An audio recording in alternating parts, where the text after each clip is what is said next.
Chapter 1. The hush of evening descended upon the Nile, not as a silence, but as a sound of its own. A deep and resonant chord played on the strings of the cooling air.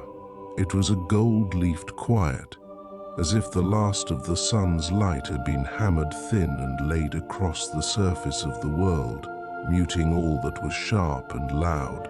The river, the Great Mother, moved with a patience that was geologic in its scale, its currents unhurried, its purpose as old as the black earth it fed. Here, in the season of Akhet, the inundation was not a fury but a slow and sacred exhalation, the land itself breathing in the water that was its life. Upon this breathing water, a small boat, painted with the vigilant eyes of Horus, made its gentle way downstream. In it sat a girl, Sitre, on the cusp of that shadowed territory between childhood and what comes after. She was perhaps 14 seasons old, with hair the color of fertile midnight and a stillness in her gaze that held more questions than answers.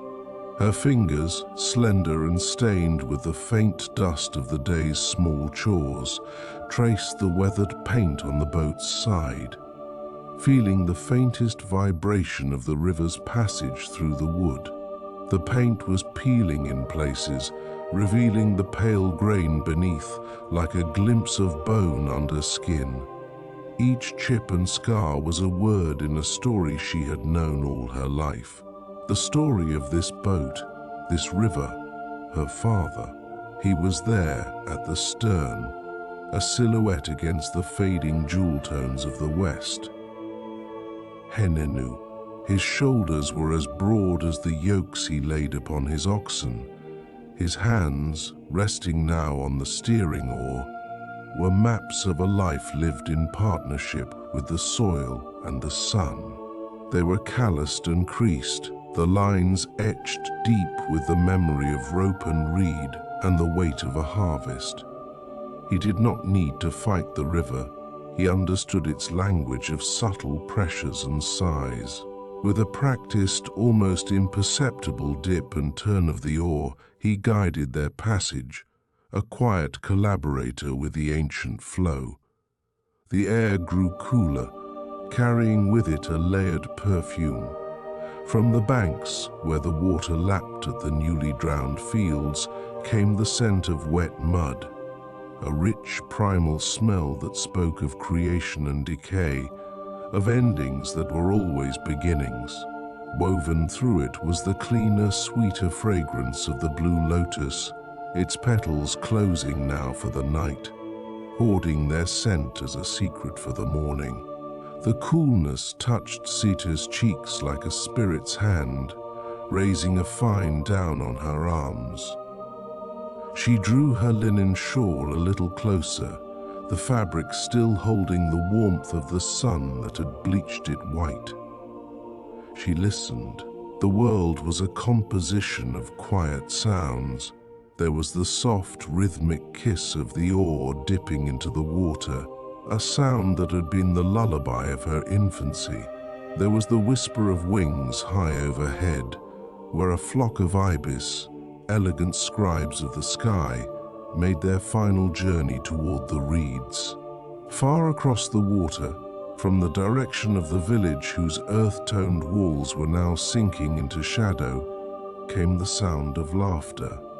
It was not a boisterous sound, but a faded thread of mirth from fishermen washing their nets, a sound worn smooth by distance, carrying on the air like pollen. The light was a painter, and the world its canvas. The fierce gold of the sun had softened, bleeding into shades of ochre and rose that pooled in the spaces between the rushes. The water, a mirror for the sky, held this light, turning from a sheet of hammered copper to a deep, placid amethyst. Shadows stretched like sleeping animals, long and dark, from the clusters of date palms that marked the boundary between the cultivated land and the encroaching desert that lay. always waiting just beyond the life-giving green. Everything was rendered in thick, deliberate brushstrokes of color and light, a scene not meant to be merely seen but felt. The world was slowing, turning inward, preparing for the deeper mysteries of the night. Sitre watched her father, his profile carved against the twilight.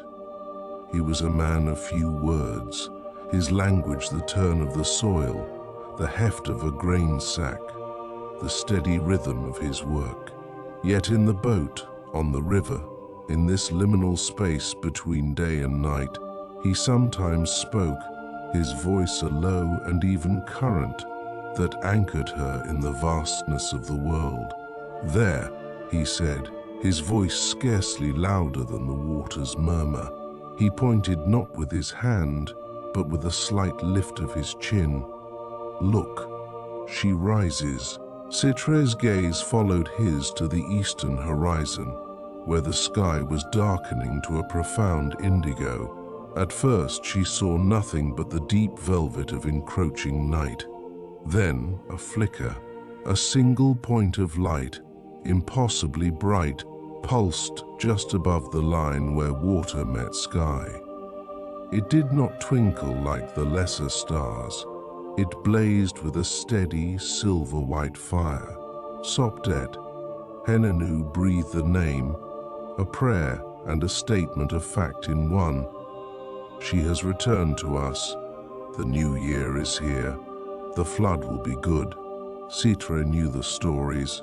Sopdet, the star of the goddess Isis, whose tears of mourning for her lost husband, Osiris, caused the Nile to swell. Her annual return was the most sacred and reliable promise in their world.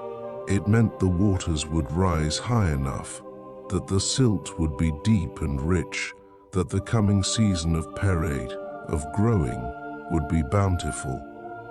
To see her was to see the face of hope itself. She watches over the waters, Henenu continued, his gaze still fixed on the star.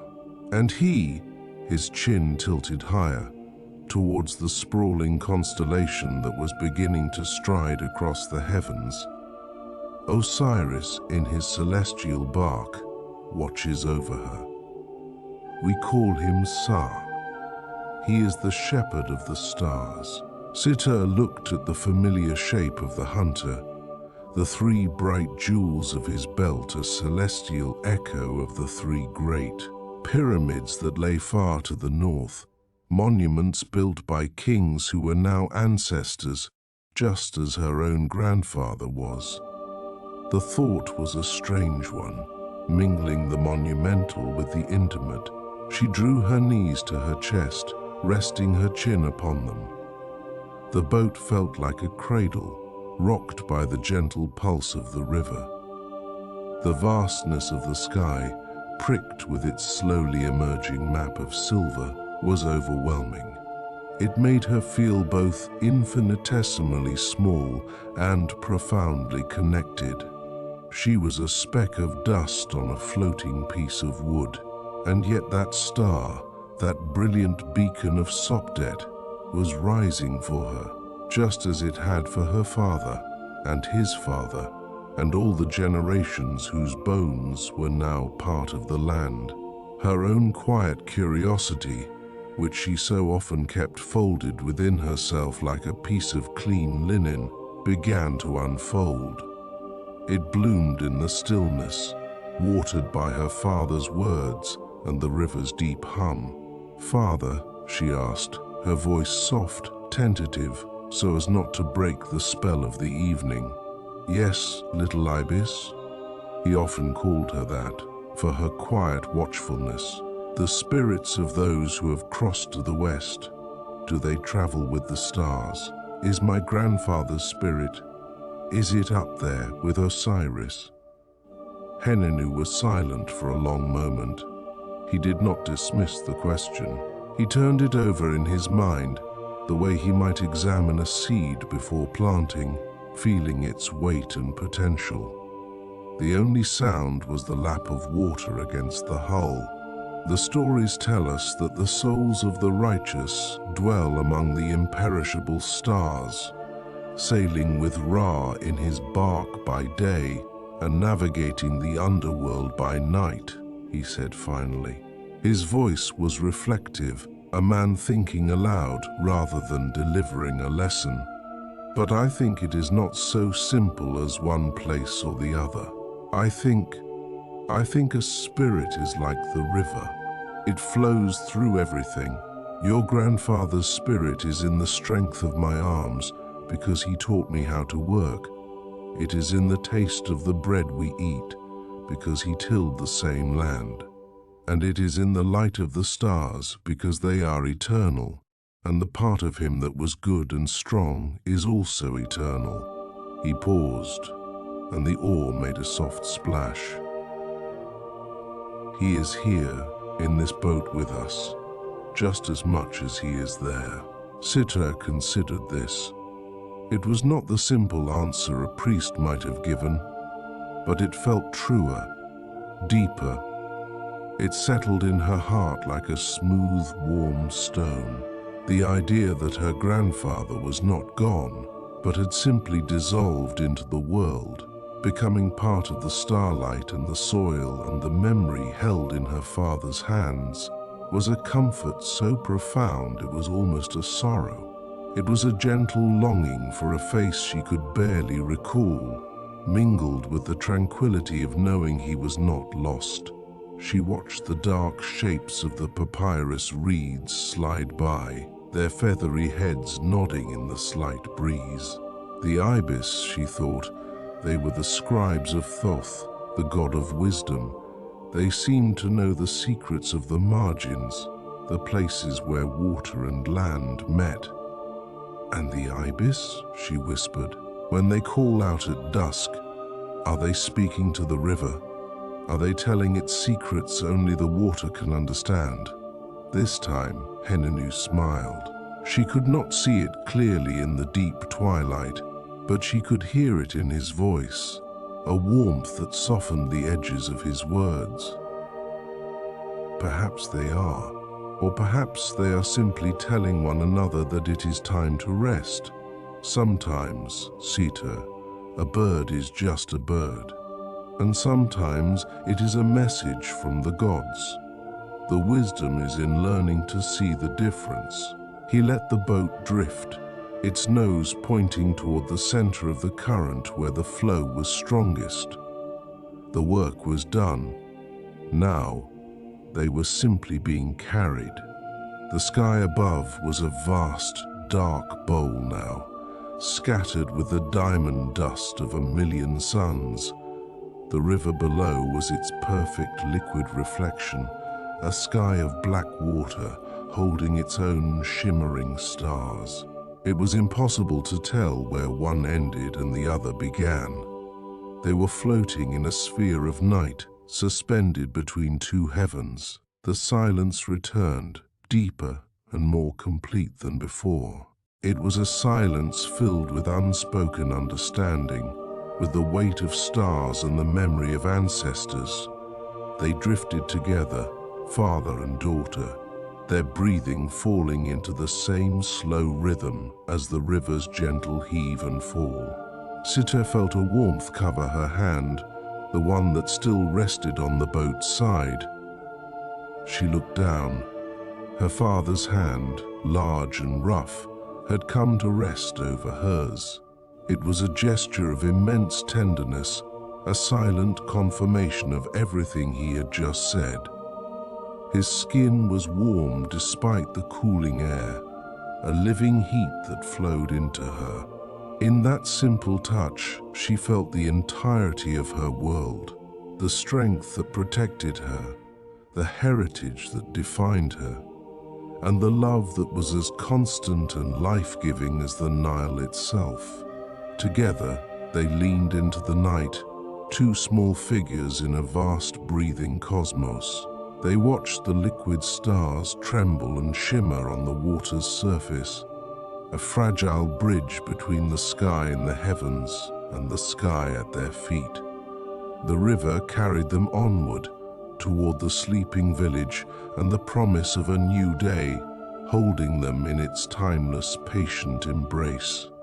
And in the quiet currents of her own heart, Sitre felt a question begin to form, a yearning to understand her own place in this endless, flowing story.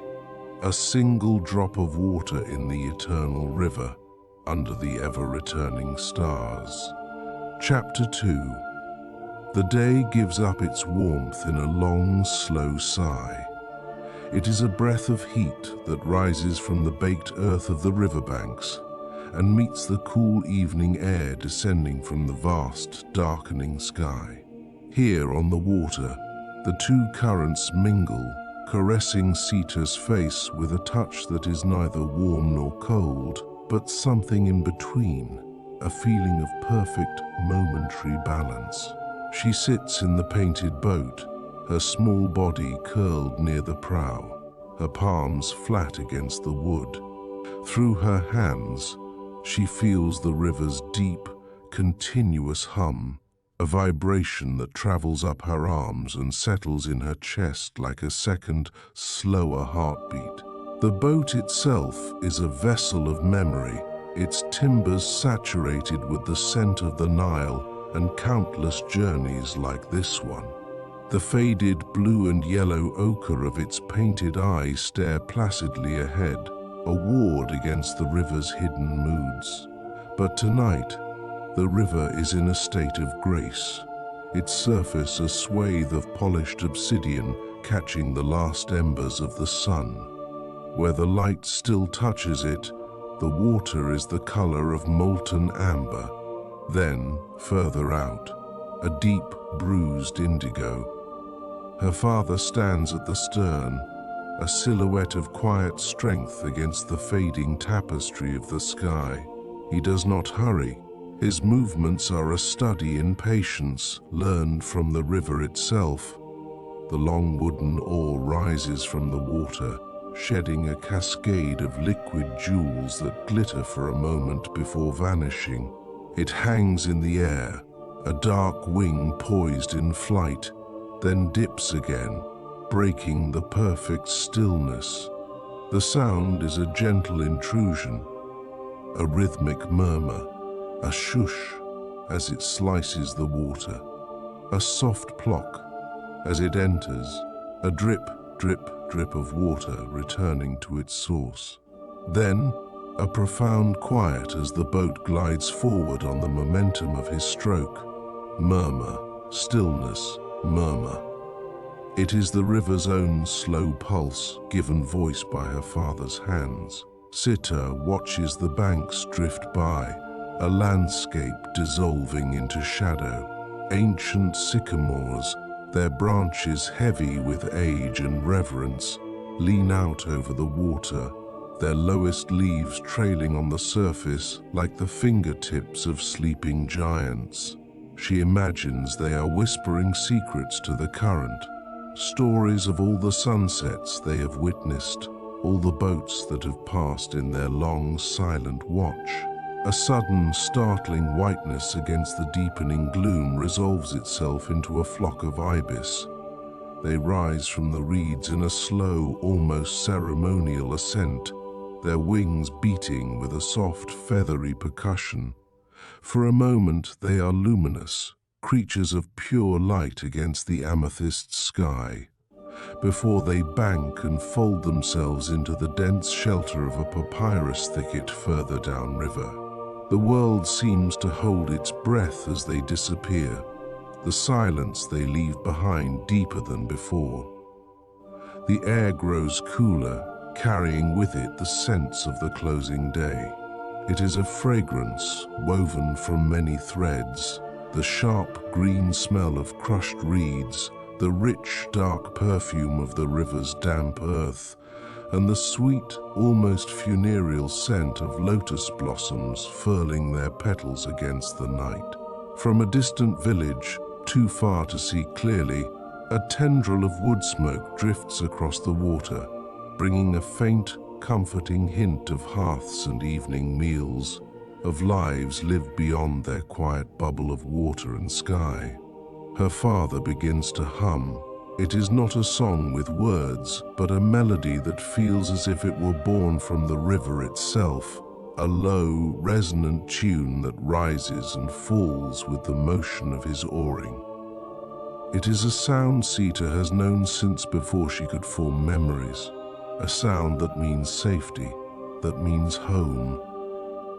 It speaks of the long, patient rhythm of their lives, tied to this water, this land. He stops rowing, letting the boat drift on the gentle insistence of the current. The oar rests across his knees. He draws his heavy woolen shawl from his shoulders, the one dyed with indigo and woven with threads of sun-bleached flax, and drapes it around her. It smells of him, of sun and wind, and the faint, clean scent of the river. The rough texture is a comfort against her cheek as she leans back against a sack of grain, tucking her feet beneath her. The world narrows, becomes this small, sacred space.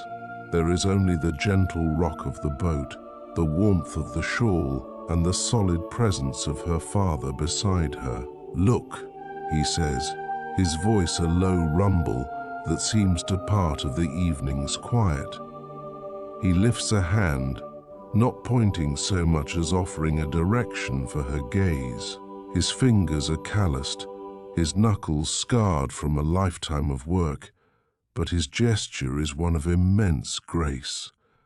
There, the sky begins to speak. Sitre follows his gaze into the profound velvet dark that has now claimed the heavens.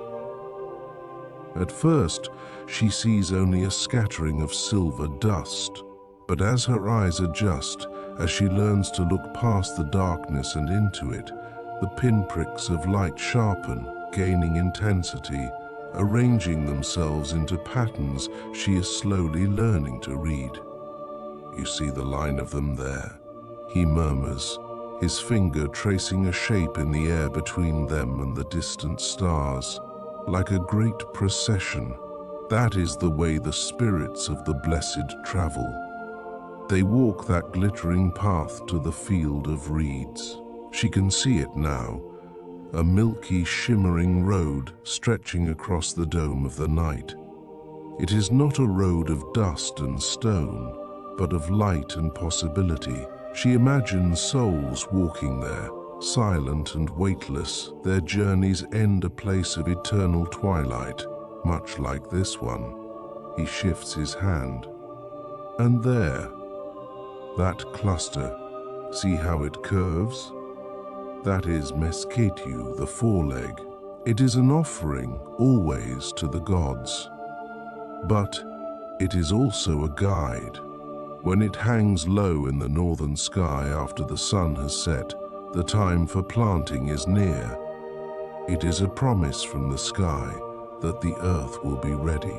His voice is not that of a teacher giving a lesson, but of a man sharing a deep and personal truth. He speaks of the stars as if they are old friends, familiar landmarks in the vast, unknowable country of the night. He learned these stories from his own father, while drifting on this same river, under this same watchful sky. Sitre feels the weight of those generations, a chain of knowledge passed from hand to hand, voice to voice, a legacy as fluid and enduring as the Nile itself.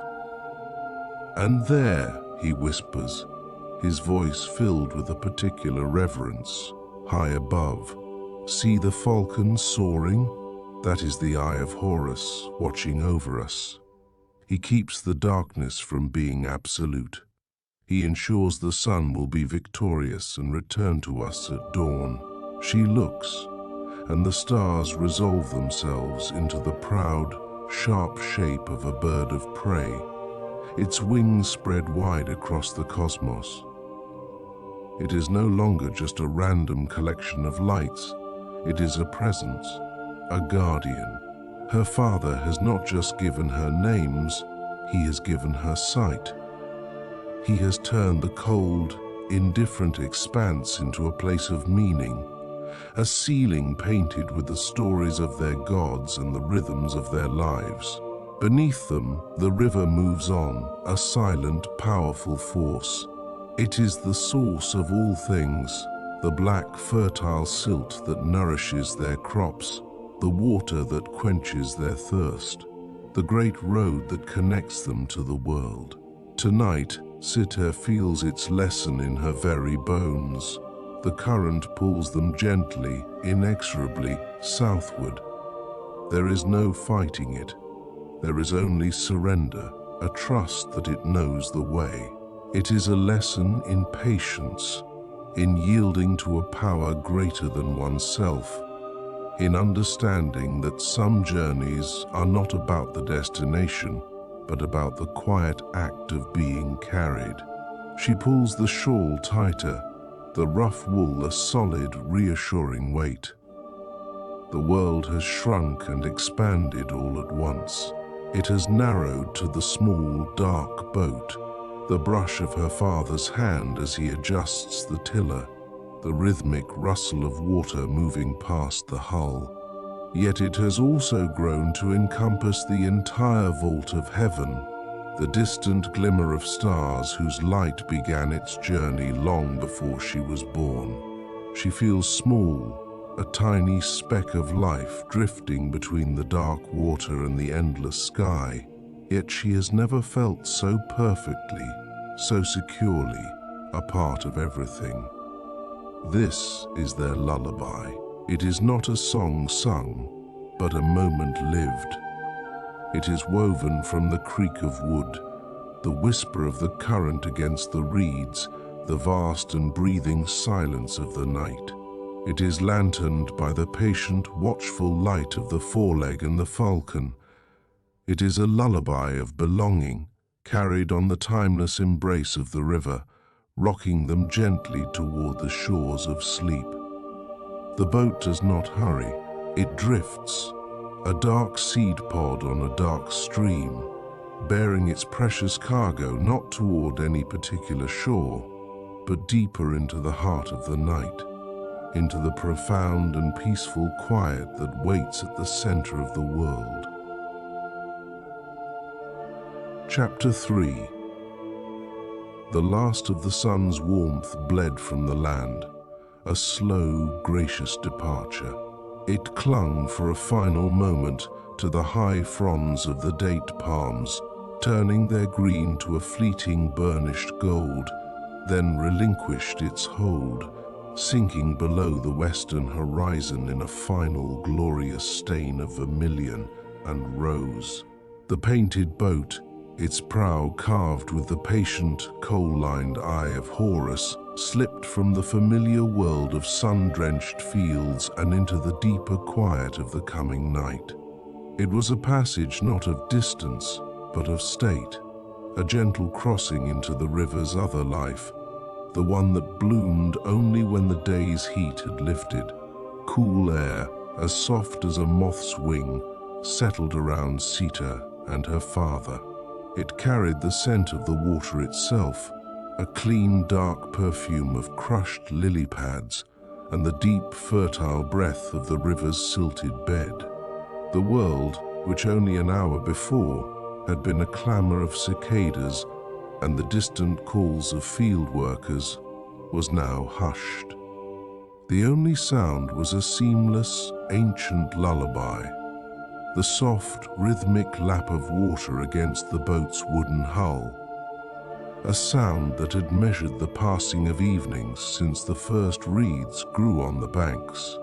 Sitre sat near the bow, her small form wrapped in a length of linen that still held the faint, grassy smell of the sun. She leaned over the side, her reflection a wavering shadow in the darkening water, and trailed her fingers in the river's cool skin. The water was a shock of cold against the day's lingering warmth on her skin, a silken, living thing that pushed back against her hand with a gentle, insistent pressure. She watched, mesmerized, as the perfect mirror of the sky fractured around her fingertips. The deep, flawless violet above was shattered into 1,000 trembling pieces, ripples of liquid cobalt and ink that spread outwards, distorting the first emerging stars into shivering streaks of light. The world, seen this way, was liquid and uncertain, a beautiful, blurred painting of itself. In the growing darkness, her senses sharpened, reaching out into the luminous hush. The air itself seemed to hum with a low, latent energy. From the dense thickets of papyrus along the bank came the steady, thrumming chorus of crickets, a sound so constant it became a part of the silence. A little farther off, the resonant, liquid croak of a frog echoed once, then twice, a solitary note in the vast symphony. A faint breeze, born somewhere on the cooling desert sands, sighed through the reeds, and they answered with a dry, papery whisper, bowing their heavy heads in unison. The boat moved with a dreamlike slowness. At the stern, her father stood, a tall, familiar silhouette against the star-dusted sky. He handled the long steering oar with an economy of movement that spoke of a lifetime spent on this water. The oar rose and fell, its soft creak and the quiet swirl of the eddy it created the only measure of their progress. It was a gentle complaint of wood and rope, a sound of effort so practiced it had become part of the river's own voice. He did not speak, allowing the evening to settle into its own rhythm. He knew, as the river knew, that some things could not be hurried.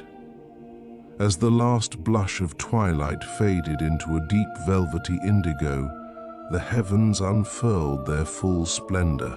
The sky was no longer a flat canopy, but a profound layered depth, thick with light.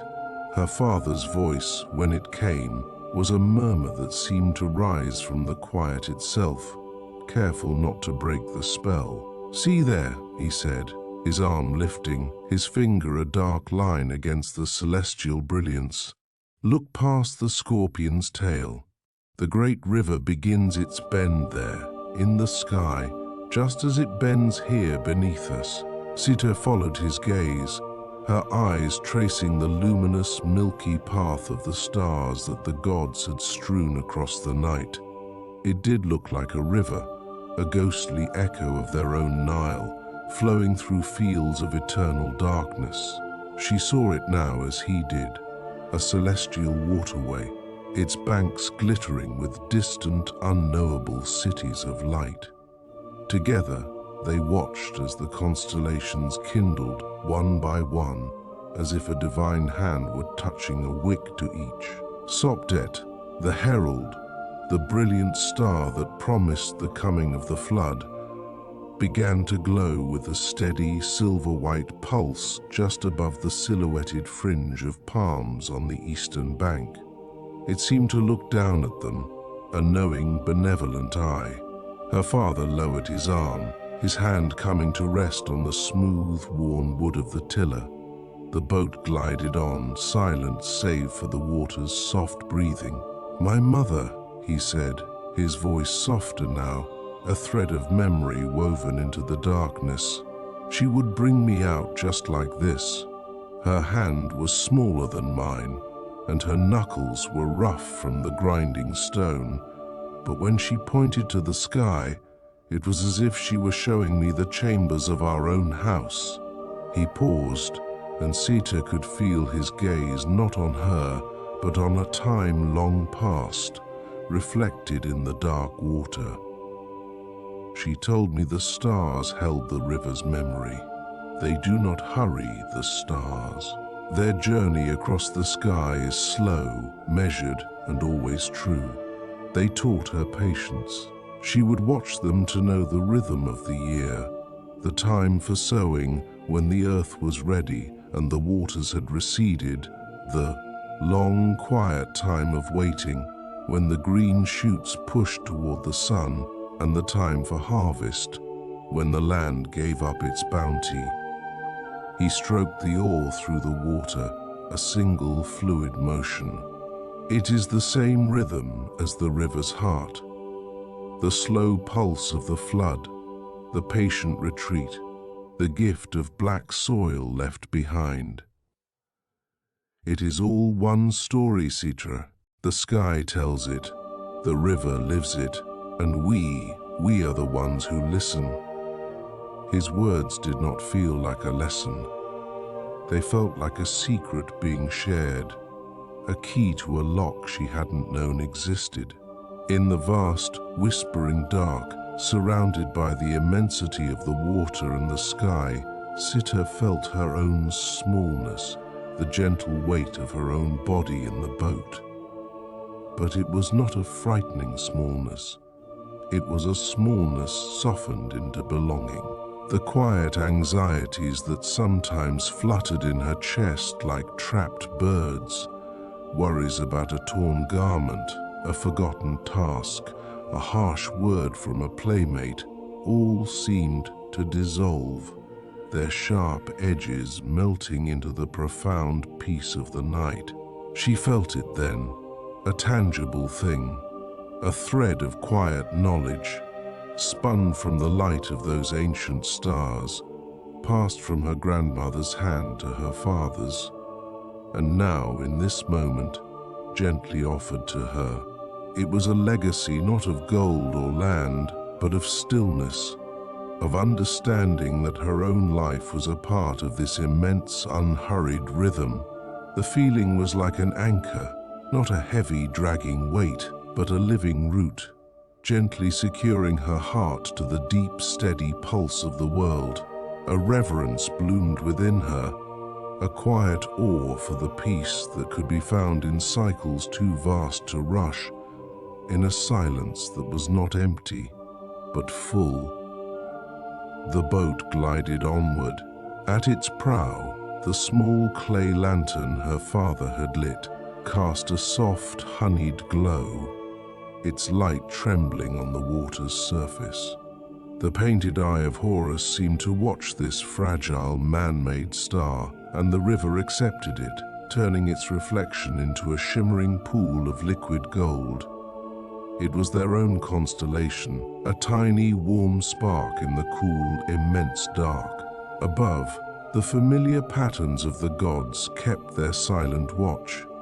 Below, the slow-rolling water kept its promise. The Nile, the great mother, moved ever onward toward the sea, yet was always here, a gift returning as gently and as surely as breath. This night, Sitre knew, was a moment that had happened 1,000,000 times before, and would happen 1,000,000 times again. It was always ancient, and it was always new. And for now, it was hers. Chapter 4. The day did not end so much as it dissolved. It thinned, its brilliant gold bleeding out into the western sands until only a faint, blushing memory of warmth remained. Dusk did not fall.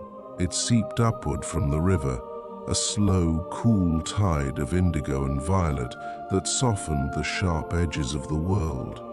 It leaned over the Nile like a shawl woven from silver and shadow, its fringe trailing in the water. Here, in the heart of that deepening quiet, Sitre was a small, warm knot of contentment. She was nestled in the crook of her father's arm, her head resting against the solid wall of his chest. The boat, a vessel of cedar worn smooth by a lifetime of such evenings, drifted on the current, its nose pointed toward the dimming sky. It was a slow, liquid pilgrimage, a journey measured not in distance, but in the gentle lowering of the sun and the rising of the moon. From the stern, where a single clay lamp burned, the thick, sweet perfume of lotus wax drifted forward. It was a scent that for Sitre was the very fragrance of peace, of the day's work laid down and the night's soft embrace drawing near. It mingled with the greener, wilder scents of the riverbank, the damp, loamy breath of the black earth, the subtle spice of the papyrus stands that crowded the shallows, their dense heads whispering secrets to one another in the barest whisper of a breeze. The world had muted its voice. The clamor of the day, the distant shouts of farmers, the creak of shadows, the busy chatter of the village, had receded, leaving behind a profound and resonant hush. Within this quiet, the river's own pulse grew distinct, a subtle symphony Sitre had known since birth. She could hear the gentle rhythmic lap, lap, lap of water against the hull, a sound as constant and reassuring as her own heartbeat. It was the Nile's own lullaby. She felt the slight shudder of the boat as it passed through a current, a living thing responding to the river's touch. Far off, in the dense green gloom of the reeds, a heron gave a final solitary cry before settling into stillness. A chorus of frogs, tentative at first, began to tune their throats, their reedy notes stitching the silence together. Her father's body was a landscape of familiar comfort. She could feel the steady, slow rhythm of his breathing, a deep and patient cadence that seemed to move in time with the river itself. The linen of his tunic was rough against her cheek, and it carried the day's honest smells, the sun, the faint, clean dust of the grain he had been grinding, and the ever-present, slightly salty scent of the river that clung to his skin. His arm, wrapped around her, was not merely a limb but a fortress, a bulwark against any chill the night might hold. He was a man of few words, but the silence he kept was not empty. It was a deep well of observation, of knowing. After a long, shared stillness, he moved, and the motion was as deliberate and unhurried as the drifting boat. He lifted his free hand, a broad, capable hand, its palm mapped with the calluses of his labor, yet infinitely gentle in its gesture. His finger, blunt and strong, pointed not toward the horizon but straight up, into the deepening vault of the sky. "There," he murmured, his voice a low rumble that vibrated through his chest and into Sitre's ear. "Look." Sitre followed his gaze. At first she saw only the soft, velvet expanse of darkening blue, but then, as her eyes adjusted, she saw it. A single perfect point of light had pricked the fabric of the evening. It did not blaze, not yet. It simply was. A diamond splinter, impossibly bright and clear, winking into existence as if the sky itself had just opened a single watchful eye. And below, in the river's glassy, unbroken skin, its twin shimmered back, a perfect liquid echo. The star hung suspended between two firmaments, the one above and the one below, and their small boat drifted precisely between them. Sopdet, her father named it softly. The word was less a name than an invocation, a sound of reverence. She is the first to return. She brings the promise. He did not need to elaborate. Sitre had heard the story before, in a dozen different forms, on 100 different nights just like this one. It was not a tale with a beginning, a middle, and an end, but a truth that was always present, waiting to be noticed. His voice, a low and soothing current, began to flow, weaving the familiar patterns. She watches from the underworld, from the hidden places, for many days, he said, his gaze fixed on the star. But when she rises again just before the sun, it is a sign. The sky is speaking to the land. It is telling the river that it is time to awaken. Soon, the waters will begin to swell, not with anger, but with life. The inundation will come, bringing the rich soil, the black silt that feeds us all. He paused, letting the weight of the words settle in the quiet air. His hand lowered, coming to rest on the smooth wood of the gunwale. The sky and the river, they converse, he continued, his tone turning more inward, more reflective. And we listen. Your grandfather listened from this very boat, and his father before him. We watch for Sopdet's return, and we know the season is turning. We feel the change in the air, we smell it on the wind, and we see it written in the heavens. It is how we know our place. It is how we know our time. Sitre listened, not just to the words, but to the cadence, the gentle, looping rhythm of his speech. It was like the patterns the weavers made on their looms, a thread of thought that passed back and forth, creating a whole cloth of understanding. There were no sudden pronouncements, no grand declarations. His wisdom was like the river itself, flowing around the same eternal truths, touching upon them from different angles, wearing them smooth and familiar with each telling. Her life, she understood in that moment with a clarity that was both simple and profound, was woven from these same threads. It was not a journey from one great event to the next. It was a life marked by the calm return of familiar patterns. It was the scent of the first wheat being harvested, a dusty golden perfume that promised bread and sustenance. It was the specific texture of newly woven linen, cool and slightly stiff beneath her fingers. It was the evening chorus of crickets, a sound so constant she only noticed it when it was absent.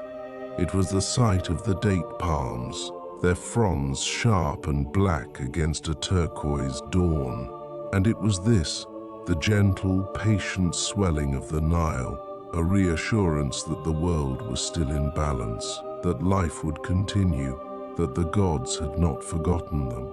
The boat had drifted into a part of the river where the current was slower, the water like a sheet of polished obsidian.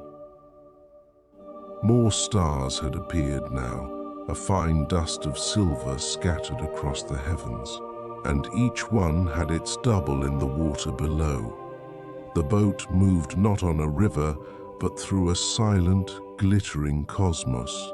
Sitre imagined the light of those stars traveling for an unimaginable time, from unimaginable distances, only to land here, in this water, to be witnessed by her and her father. And a new thought bloomed in her mind, as quiet and as beautiful as the evening star. She wondered how many other boats, just like theirs, were drifting on the Nile's vast, dark body at this very moment. In villages far to the south, near the great cataracts, or in the sprawling, fertile lands of the north, where the river fanned out to meet the great green sea. Were there other daughters nestled in the arms of other fathers? Were there other quiet men pointing to the sky, murmuring the name Sopdet? Were they all in their small, separate pockets of existence, looking up at the same silent promise, feeling the same quiet reassurance? It felt as if there was an invisible thread, spun not of flax but of starlight and riverlight, that connected them all, a shared tapestry of belief and belonging, woven from these quiet moments of observance. They were not alone. They were part of a great silent communion, a people bound together by the rhythms of the sun, the moon, and the sacred river.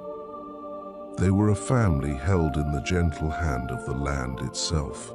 The soft glow of the lotus wax lamp, cast a warm, flickering circle around them, a small haven of light in the immense, tranquil dark.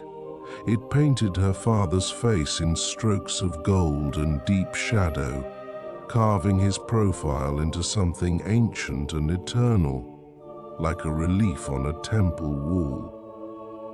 His eyes were still on the sky, but his stories had drifted into a comfortable silence. The frogs now sang in a full, unwavering chorus. The air had grown cooler, carrying the clean, wet scent of the deep night. Her father's hand left the gunwale and came to rest on her head, his fingers gently stroking her hair.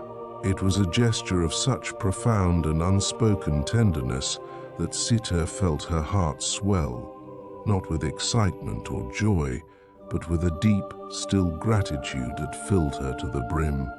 Gratitude for the solidness of his presence, for the gentle rhythms that held them steady, for the quiet wisdom that flowed as surely and as faithfully as the river beneath them. She closed her eyes, but she could still see the stars, imprinted on the inside of her eyelids, a handful of silver seeds scattered on a field of black velvet.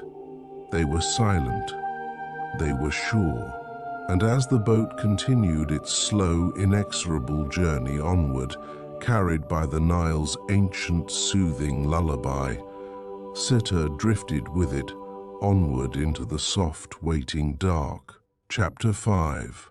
The last of the sun's warmth clung to the painted eye on the prow of the boat, a final gilded tear before the coolness of the coming night began to seep from the river's depths. The fields, those familiar squares of black earth and green hope they had measured with their labor since sunrise, fell away behind them, their sharp edges blurring into a soft, indistinct tapestry. The sky, no longer the fierce, white-hot canvas of midday, was yielding to a deeper truth. It was a slow transformation, not a loss of light, but an exchange of one kind for another. The blue of the sky did not simply darken, it deepened, drawing its color from the river's heart, a bruised amethyst that bled into liquid silver at the horizon's edge, where the memory of the sun still lingered. Sitre sat on the worn wooden boards, the grain of the sycamore smooth beneath her tired thighs. Beside her, her father's presence was a quiet anchor in the drifting world. Between them, a shallow basket held the day's remnants, a scattering of pale rice chaff and the stiff, fibrous ends of papyrus stems they had cut for the rope makers. A faint sweetness rose from them, not the cloying perfume of a temple offering, but the honest scent of sustenance, of earth and sun and human effort. It mingled with the damp, clean smell of the Nile itself, a scent older than any living memory. Her father's hands, broad and calloused, rested on the single long oar that served as both paddle and rudder. They were not the hands of a young man, but they possessed a certainty that youth could never know. Every movement was economical, attuned. He did not fight the river, he conversed with it. A slight pressure here, a gentle dip there, and the boat glided true, his knuckles reading the subtle language of the current as a scribe reads a familiar text. He was a part of its pulse, and in his stillness, Sitre felt the rhythm of that ancient watery heart beating against their hull. They listened. This was a particular kind of listening that the river taught, one that happened not just with the ears, but with the whole body. It was in the gentle, percussive hush, hush, hush of the water parting around the bow, a sound like the turning of immense soft pages in a book that had no end. It was in the shiver of the current as it slid past, a steady, invisible pressure that was both a caress and a reminder of immutable power, It was the feeling of being held, rocked, and carried forward all at once. In the dense thickets of reeds that crowded the banks, the world was waking into its other life. The tightly furled buds of the night-blooming lotus, which had slept through the sun's glare, began to stir. Sitre watched one, then another, as their pale petals loosened their embrace. It was a movement so slow it was almost imperceptible, a sigh made visible. They unfurled not with a sound, but with a scent, touching the cooling air first with a ghostly perfume. A clean, sweet fragrance that drifted across the water like a whispered secret. Then their forms emerged from the gloaming, white stars opening against the dark green leaves, their brief, nocturnal beauty a gift for the silence. From the slick, dark mud of the bank, a chorus began. It was not a grand or dramatic sound, but a soft, wet, and vital one. The throaty calls of the frogs, 1,000 tiny bubbling voices rose and fell in a gentle rhythm.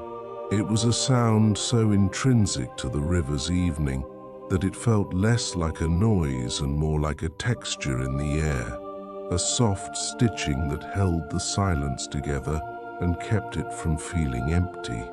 The sound seemed to lull the world, to soothe the restless little breeze that had toyed with the papyrus tops all afternoon, coaxing it now into a state of placid stillness. Sitre felt the day's small urgencies begin to dissolve within her. The worry over the cracked water pot, the faint irritation at the merchant who had offered too little for their surplus grain, the knot of weariness that had settled between her shoulder blades. All of it felt distant now, trivial. The river was washing her clean, its patient current carrying away the debris of her thoughts, just as it carried the silt that would one day enrich a field she could not yet see. Her father lifted a hand from the oar, not a grand gesture, but a subtle shift of his finger, pointing. Sitre followed his gaze. There, among the flat, floating platters of the lily pads, was a swirl, a brief disturbance in the water's mirrored surface. A moment later, a dark, domed shell broke the water, slick and shining in the dim light. A turtle. It paddled once with a webbed foot, its ancient, wrinkled head held low, before it slipped beneath their hull like a polished stone returning to the riverbed, a secret shared and then withdrawn. They watched the ripples of its passage expand and fade, leaving the surface once more a perfect, unbroken sheet of glass. Further along the bank, a flock of ibis had gathered for the night, their white forms stark against the darkening reeds. They were settling, a quiet commotion of rustling feathers and soft, guttural clicks.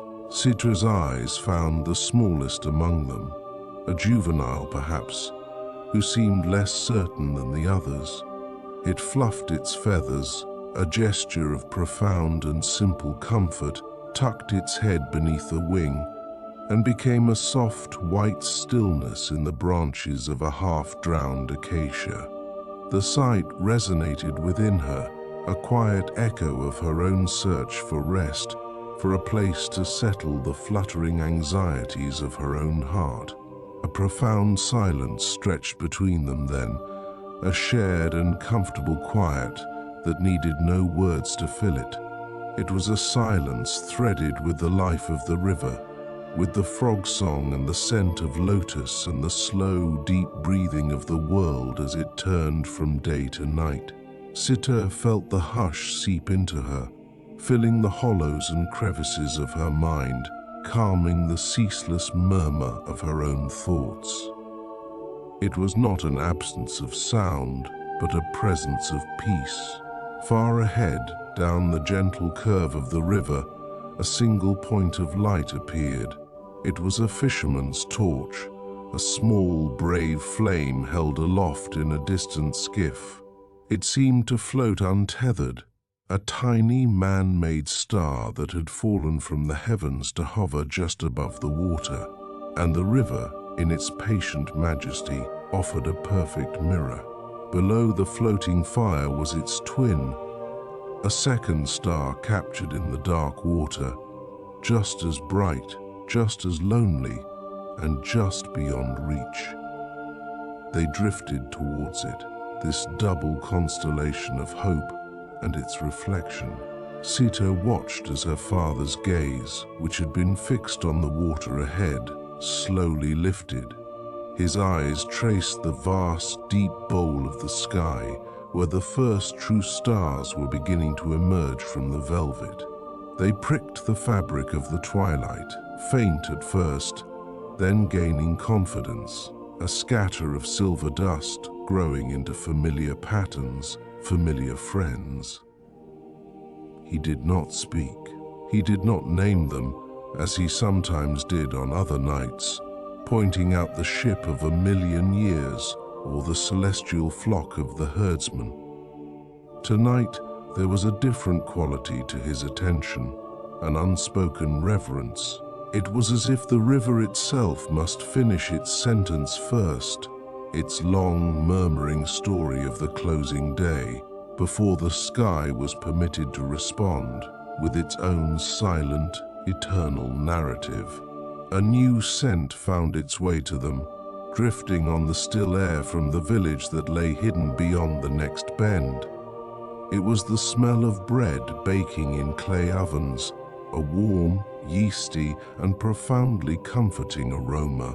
It was the scent of hearth and home, of community. It grounded Sitre, pulling her gently from the mythic timelessness of the river back into the deep, patient world of people. People who waited for the flood and the harvest, who marked their days by the sun's journey, and who, for countless generations, had looked to these same stars for guidance, for reassurance, for stories to tell their children. She remembered other evenings like this, curled against him as a small girl, when he had told her those stories. Tales of the ancestors who first learned to read the river's moods, who understood that its annual flood was not a disaster but a promise. They had watched the watermark time more reliably than any sundial, its rise and fall dictating the rhythm of their entire world. And now, Sitre understood with a clarity that was not of the mind but of the blood. Here, held in the dark, gentle hand of the river, the past was not a distant country. It was a fellow passenger in the boat. The currents that nudged their hull were the same that had carried the barges of the god kings, the same that had lapped against the feet of the first farmers. The past and the present were not separate streams, but one great flowing water drifting together towards a sea she could not imagine. Tonight, she felt herself truly unmoored, not from the bank, but from the tyranny of the immediate moment. The world, which had seemed so loud and demanding only hours before, grew quieter, clearer. The essential things remained: the flow of the water, the fidelity of the stars, the steady presence of her father beside her. The boat rocked with a slow, hypnotic rhythm, a lullaby older than any words she knew, a cradle motion that had soothed generations into peace. The cool hour deepened, wrapping them in its velvet embrace. The air grew heavy with the scent of damp earth and night-blooming flowers. The passage of water was a soft, continuous whisper, a sound that spoke of nothing but continuation. And somewhere ahead, beyond the bend, past the fisherman's lonely torch, she could just begin to see a soft collective glow against the darkness. The lights of the village, the future. It was not a harsh or demanding glare, but a gentle radiance already beginning to shimmer on the water, a promise of rest, of sustenance, and of another day. waiting patiently for their arrival. Chapter 6. The painted eye on the prow of the boat, a bold stroke of coal and malachite, stared into the gathering dark. It saw a world that had dissolved its edges, where the sharp sun-bleached certainties of the afternoon had softened into a wash of deep and dreaming indigo. The day had exhaled a final heated sigh, and now the air that drifted from the papyrus reeds was cool, settling like a fine invisible linen on Sitre's bare arms. It carried the scent of the river itself, a clean, wet smell of silt and life, mingled with the perfume of distant earth, still warm from the sun's long caress. Sitre leaned back, the smooth, worn wood of the gunwale cool against her spine. Her head rested against the solid warmth of her father's shoulder. The great sprawling noise of the day had retreated, leaving behind a profound and resonant quiet, a stillness punctuated only by the gentle, rhythmic punctuation of her father's oar. A soft dip, a brief, liquid sigh as the wooden blade sliced through the water, a near silent lift, and then a drip, drip, drip of silver beads falling from the oar's edge back into the river's embrace. Each stroke was a measured breath. Each pause between them was a moment of pure peace. The Nile, the Great Mother, was no longer the brilliant, sun-shattered mirror of midday. It had become a sheet of obsidian, polished and deep, holding within its surface the first faint stars, which trembled there like scattered diamonds on black velvet. The world had turned upside down. A second, liquid sky flowed beneath them, just as vast and mysterious as the one above. Sitre watched a single brave star flicker into existence high above the palms on the far bank, its reflection born an instant later in the water at her feet. It felt like a secret shared between the heavens and the river, and she, nestled in the painted boat, was the sole witness to their silent communion. Her father's hand, calloused and strong from a lifetime of shaping wood and tending the soil, lifted from the oar he had steadied across his knees. His arm was a dark, solid line against the deepening twilight. He did not point so much as gesture, a slow, reverent sweep of his hand towards the heavens, as if he were stroking the flank of some great celestial beast. His voice, when it came, was not the practical instructional tone he used for teaching her how to mix pigments or judge the ripeness of a fig. It was lower, softer, imbued with the same hushed quality as the evening itself. It was a voice for sharing mysteries. "There," he murmured, and his breath was a warm wisp against her hair. "Do you see them beginning their journey? The indestructible ones." His finger traced an invisible line between a cluster of faint bone-white lights that wheeled around a fixed dark point in the northern sky. Mesektu, the Adze, the bull's foreleg, the stars that never sank below the horizon, that held their course with tireless patience, while all the others rose and fell. He spoke their name not as a lesson, but as an introduction, as if he were presenting her to old and trusted friends. "They watch over us," he continued, his voice a low, soothing current that flowed alongside the river's own. "They are constant. When the world feels as if it might spin away into the darkness, they remain. They remind us that some things hold their place." Sitre's gaze followed his. She did not try to memorize the shape or the names. Instead, she let his words wash over her, let them become part of the texture of the night. The stars were no longer cold, distant points of fire. They were characters in a story, anchors in the vast flowing narrative of the sky, His hand drifted eastward, across the milky swath that was the celestial river, the counterpart to the one they floated upon. And soon, he whispered, his voice tinged with a quiet anticipation, very soon, at Sopdet will rise just before the sun, the bringer of the flood. She is the promise. He did not need to explain the promise. Sitre had felt it her whole life, in the taste of the air before the inundation, in the feverish work of preparing the canals, in the deep collective sigh of relief when the waters finally began to swell. Sopdet, the star, was the herald of Onyxet, the season of the flood. Her appearance was the universe whispering that the land would not die of thirst, that the black, fertile silt would be delivered once more, that life would continue. His words turned the star from a simple beacon into a quiet promise, a story of the river's return, a guarantee that the land would be made green again. He was telling her, without saying it directly, that all things of importance, life and death, thirst and renewal, work and rest, flowed in cycles, as gently and as surely as the river beneath them. There was no need for haste, no reason for fear. The stars had already ordained the return of abundance.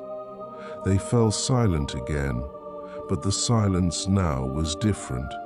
It was not empty. It was filled with the weight of his words, with the ancient light of the stars, with a shared and unspoken understanding. Sitre felt the slow, steady beat of her father's heart through his chest, a rhythm that seemed to have found its echo in the gentle rocking of the boat and the soft lapping of the water against the hull. Her own breathing deepened, slowing to match his. In that shared stillness, that shared breath, a profound awareness bloomed within her. It was a feeling that had no name, but it was as real as the wood beneath her hand and the cool air on her face. She saw it all as one single, intricate tapestry. The distant, burning stars governed the rise of the river. The river, in its generosity, fed the land. The land, rich with black soil, nourished the grain, and their own small human hands, her father's hands that held the ore, her hands that would one day learn to grind that grain, were the final threads, weaving the gifts of the sky and the water into life, into bread, into being. A cricket began its sharp, lonely song from the bank, a sound so clear and precise in the vast quiet that it seemed to hang in the air like a tiny vibrating jewel. A night bird far away let out a soft descending trill as it settled into its roost among the palms. These small sounds did not break the peace, they deepened it.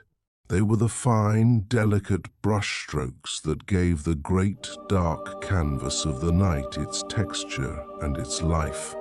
For the first time that Sitre could remember, she felt not just safe but held. It was a sensation that went far beyond the solid presence of her father beside her. She felt held by the gentle, curved embrace of the boat, which cradled them like a cupped hand. She felt held by the river, which bore them along its patient, powerful current. And in a strange and beautiful way, she felt held by the sky itself, a great dark bowl studded with the watchful eyes of the indestructible ones. The anxieties that had pricked at her during the day, the small failures, the unspoken worries about the future, seemed to lose their sharp edges. They were still there, perhaps, but they were distant stars themselves now, their light too faint to disturb the deep peace of this moment. The soft scrape of wood on mud and sand signaled their return.